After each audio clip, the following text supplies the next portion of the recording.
মার্কেটের ভিতরে আজকে কিন্তু গাড়ির শোরুম দেখতে পাচ্ছেন। তো এখানে কিন্তু অনেক সুন্দর সুন্দর গাড়ি আছে বিভিন্ন ডিজাইনের। তো এখানে ক্রেতারা কিন্তু সেই গাড়িগুলো দেখতেছে। বিশেষ করে এটা কিন্তু আপনার করলা যে বিখ্যাত কোম্পানি আছে সেই কোম্পানির কিন্তু গাড়িগুলা। তো এই গাড়িগুলা কিভাবে ছাড় পাবেন এবং কিভাবে নিতে পারবেন এখানে কিন্তু কাস্টমার কেয়ারের সার্ভিস আছে এবং এখানে লেখা আছে আপনার এই গাড়িটার দাম কত। তো আপনার এই কালারের যে গাড়িটা দেখতেছেন এই গাড়িটার দাম হচ্ছে আপনার 21,52,700 ইয়েন এটার কিন্তু প্রাইস। পাশাপাশি কিন্তু এটা কিস্তির মাধ্যমে নিতে পারবেন এবং কি আপনার প্রতি মাসিক কিস্তি আপনার 28,000 আছে এবং বিভিন্ন কোয়ালিটি কিন্তু এখানে লেখা আছে। প্রত্যেকটা বিষয় কিন্তু দেখে দেখে আপনি কিন্তু এই গাড়িগুলো সংগ্রহ করতে পারবেন। তো 21 লক্ষ টাকার এই গাড়িটা, পাশাপাশি এই পাশে একটা সাদা গাড়ি আছে। এই গাড়িটার প্রাইস আমরা দেখি। এখানে কিন্তু আছে অনেক রকম সুবিধা।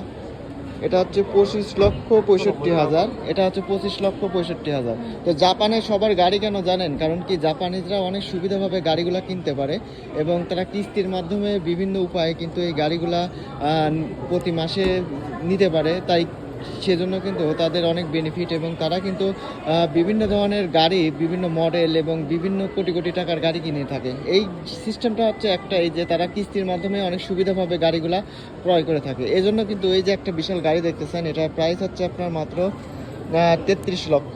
আচ্ছা, প্রত্যেকটা গাড়ি কিন্তু দাম দেওয়া আছে আর এই গাড়িগুলা যারা কেনার ইচ্ছুক তারা কিন্তু এইভাবে ক্রেতারা খুঁটে খুঁটে দেখতেছে। এই গাড়িগুলার কিন্তু শোরুমেও থাকে, তবে বিশেষ কোনো ইভেন্টের কারণে, বিশেষ কোনো ছাড়ের কারণে তখন কিন্তু এই গাড়িগুলা এবং এইসব কোম্পানি আপনারা বিভিন্ন সুপার মার্কেটে কিন্তু এভাবেই ভ্রমণ করে ক্রেতাদের দৃষ্টি আকর্ষণ করে।